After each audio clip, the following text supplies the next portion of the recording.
Hello everyone, this is Julie from August Birdsong, and I'm bringing you a video today about my collage process. If you've seen my collages on Instagram, you know I especially enjoy working with nature themes. And this is one that I did several months ago, and it's simply made using an old book page and different layers of scraps, all the things that we collect, the digital kits, as well as things like book pages, old scrapbook paper, and such. And I'm going to kind of deconstruct how I go about making these. But first I'll just show you a few so you have an idea of the type of collage work that I do. So here's a starling. A few months ago I made this one, and it's just on an old piece of scrapbook paper. And I don't really have a lot of collage to the background. It was more in my focal point and subject matter that I built up the collage with a bird cut out, a mushroom from, I think, Red Lead Paperworks, a collection they sell. And here I have some washi tape with this famous painting. And then it's stitched and I added lace. Here's another one. This is bigger. This is on an old book page. You can just see, and I've cut the book page down a little bit and just started adding background papers, different pieces of just, again, old scrapbook paper. I used to do a lot of work with scrapbooking in the 1980s, so I'm just trying, and 90s, really, yeah, the 1990s and 2000 on. And once I started buying digital kits, then I also started adding pieces to it with those. Here, if you look at it, here I've got this, what is this? An eagle or some bird of prey, a hawk, probably something along those lines. And because of his coloring with the dark browns and greens and teals, as well as the coloring in the fish, I wanted him to stand out. And so I have a lighter background sort of surrounding him, but I wanted to also bring those colors out. And so I found in some old scrapbook paper, this is a collection of kind of a dark green and dark blues, as well as this one. And so I tried to find that balance where, again, with collage and in art in general, it's kind of better to work with odd numbers.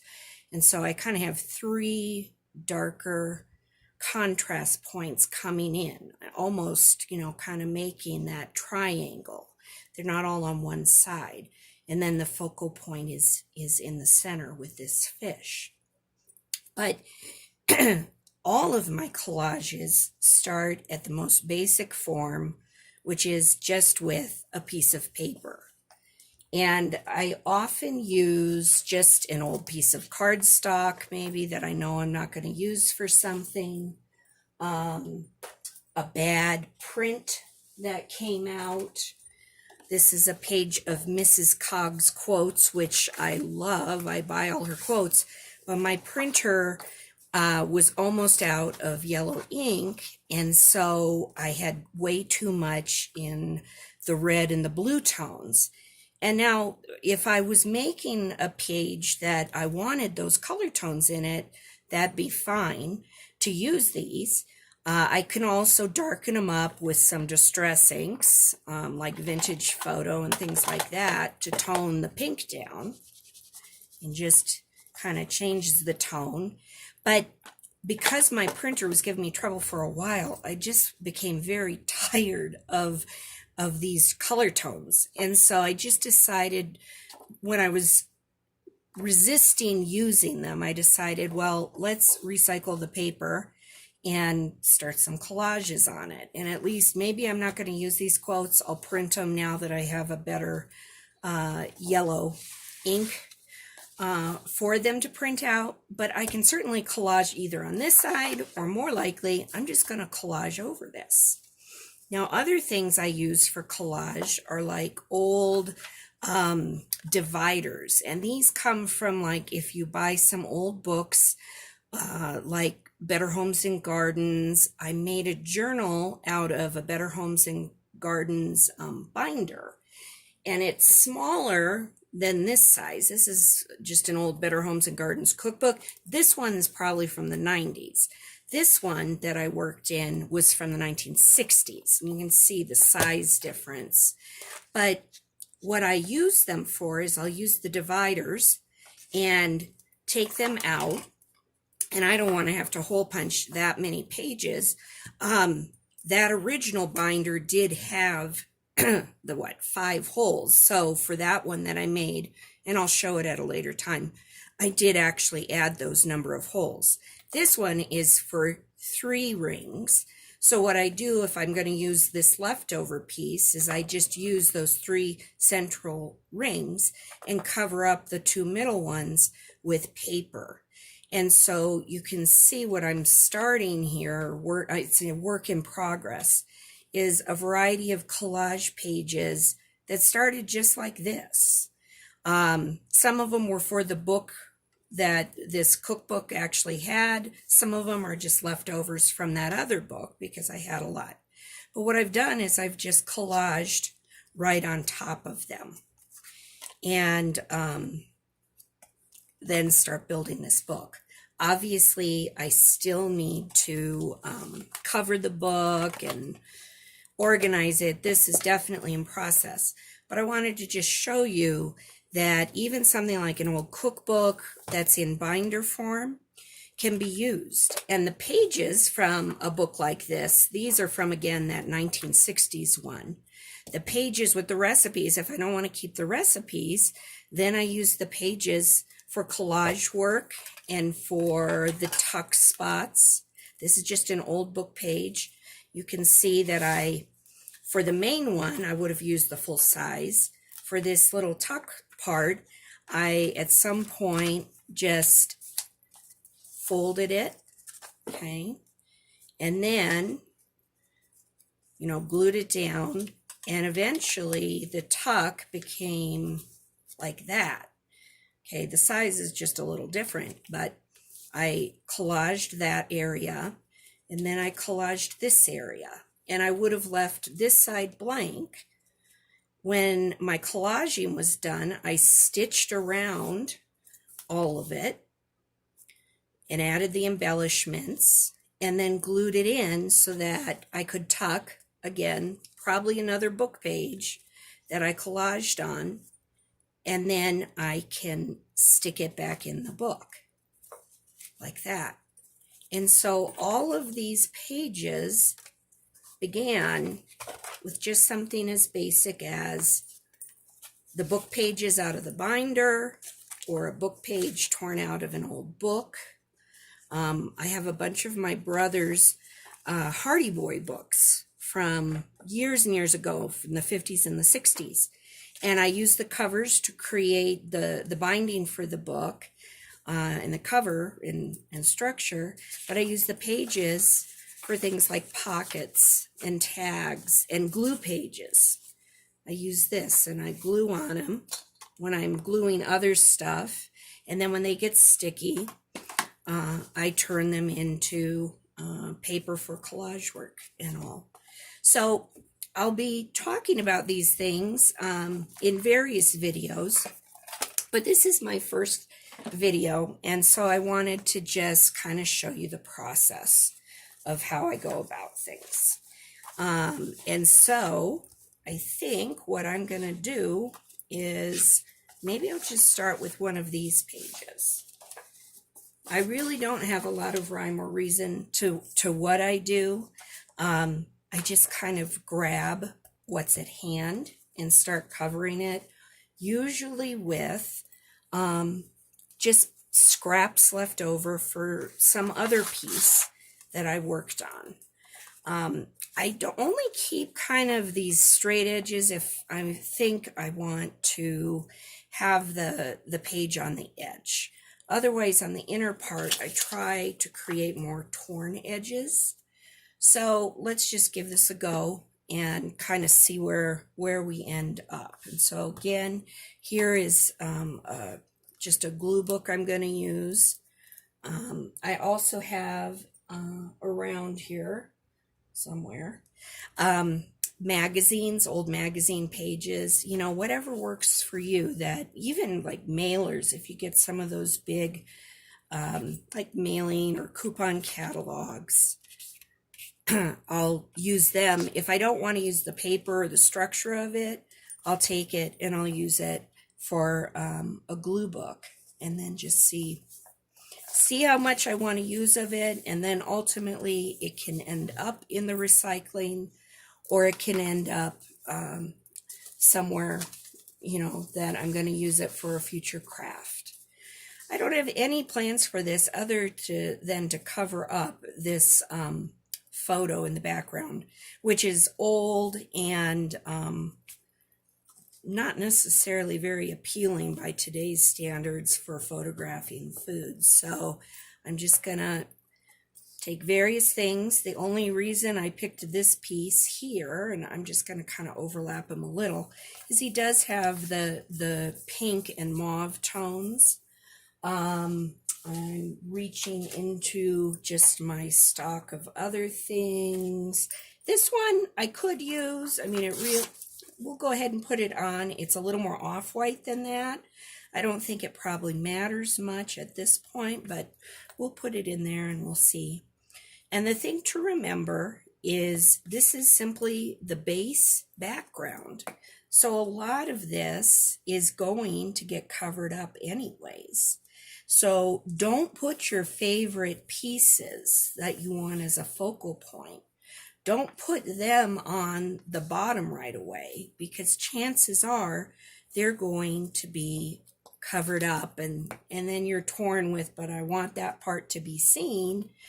I don't want to cover it up. But for the design to really evolve, you might notice I just covered up some holes.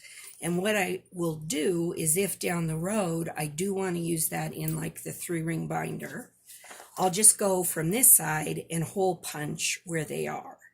If I want to design on this side, ahead of whatever purpose this is going to have, I will hole punch it before I design this side, and then the holes will be there, and I'll from this side, and I can punch it and keep the holes that way. And I don't worry about that with everything. Some things just get made and I have no idea where I'm going to use them. See, this seems a little too cool, but maybe I'm just going to kind of pull it over here.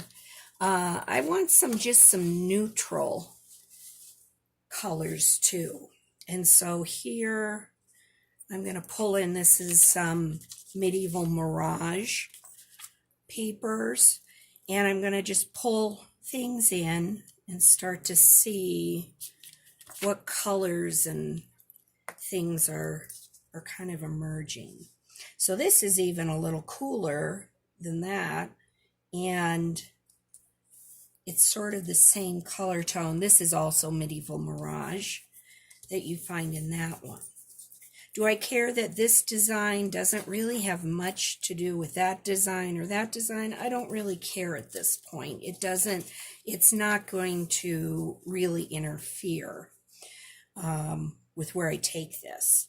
Now, if I were to just add that, I feel like this is starting to become a little too monochromatic, just the kind of the blue and the black and all. I want to get some more of that mauve in. So I think what I'm going to do is, and again, a lot of it is just very random choices. I think I'm going to maybe just overlap that piece there. I'm going to keep that handy. It'll probably end up somewhere else in it, or in a small accent to it. And I'm just going to kind of tuck him in there. Hopefully not getting glue. You know, and this is another thing. If I just got this We Are Memory Keepers, a new mat when I knew I wanted to make videos, because my other mat is, even with washing and stuff, it's 20 years old and not too pretty to look at. So I bought a new one, so I don't want to get it all gooped up and sticky already. But so there I've added that, and so I'm kind of balancing that out. And maybe in here, again, could go there. Could put here, but I feel like this is too much white. Could kind of bring it in, but I think that's overlapping. I kind of like it sort of between this and this. It's sort of leaving that color as a barrier between them, and I kind of like that. And it takes that big block of color out.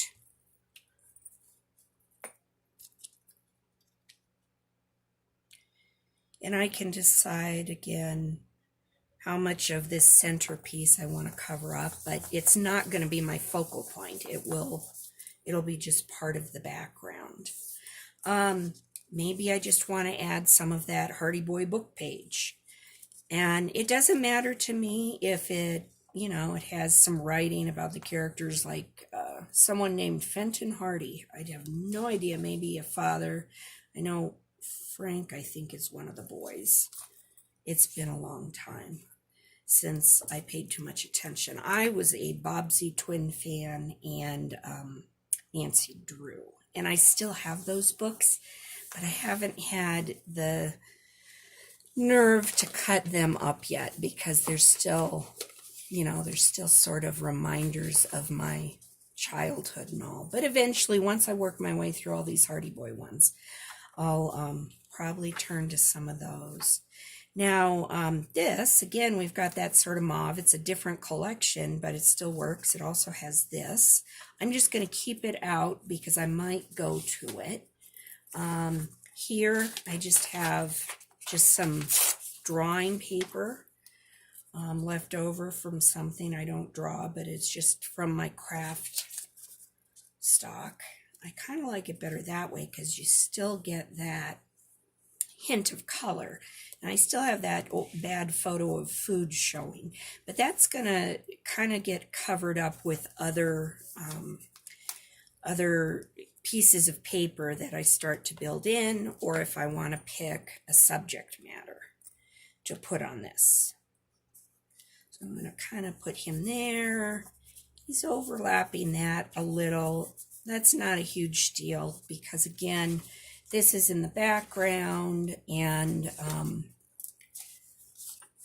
the background needs to stay in the background. Now, something I could do, found, again, a lot of this is Medieval Mirage, and these are from the add-on kits for Medieval Mirage. I could add that. I don't think I want to do that there. I found, again, some scrap from this. And I'm sort of thinking maybe to, again, just sort of piece it sort of like that. And if I want to have a little more dimension to it, like creating a little more depth, I saw Jessica Rapp from Two Silver Oranges do some with stamping the edges. And I've done it both ways. I have held off on any stamping until the very end with just the focal points. But I also kind of like how it starts to kind of create that depth. Like it almost looks like a thicker layer than it is. So let's try that. Start to kind of create a little division between these different pieces of paper. I'm going to hold on to him because I may end up using him somewhere else. I also have, even on a piece like this, and I love that yellow. I'm not sure if I want to use it with this one, but I really like that and that edging, and I might try to kind of pull that out of it. And if you get pieces like that, oh well, they'll still work. I'm going to put him aside for something eventually. But I liked, see how that, just that little bit of border I can use on something like that. If I want it to be as big as it was, I could put the two together, but I think this is going to work. That way, I could do something like with it that way. I could bring the border on between here and there. Really doesn't matter because, again, this is mostly going to be in the background. We still have this little pocket here with the picture of food. Maybe I'm going to just even take something like that. That's, again, from that same piece, and try to build that in. It doesn't look like much, but I'm just looking more at the colors and if it'll kind of fit in with it. Probably my center focal point is going to go right through here. So I don't think it matters a lot if there's much meaning to that piece. But I think what I will do is just kind of do the edges a little, again, to create some dimension.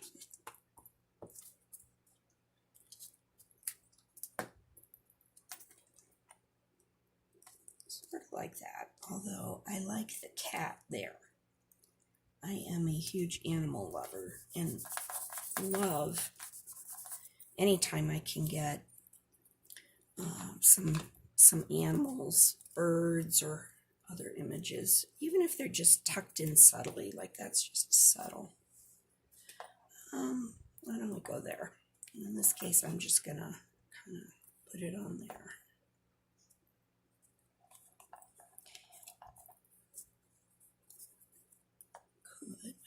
Could kind of go up that way. And I know, having watched many art videos from my mentors, Artie Mays and Roxy Creations, sometimes I'm watching them, in my mind I'm thinking, no, put it here, put it there, and they put it somewhere that I wouldn't have put it. But that's the interesting thing, is we all have our own approach. So you're probably thinking, well, I would have put these pieces somewhere different from where I'm choosing. I can have it upward, maybe have a little more of those kids in the background showing, so maybe flip it a little bit. Okay, and there, I feel like it's coming along. I don't really want that whole piece. It doesn't need to be real big, but I want to do something different with this sort of white block down there. I could go in sort of like that, but that's not necessarily what I want either. Here's some more medieval mirage, and one of the things I love, I mean, it's all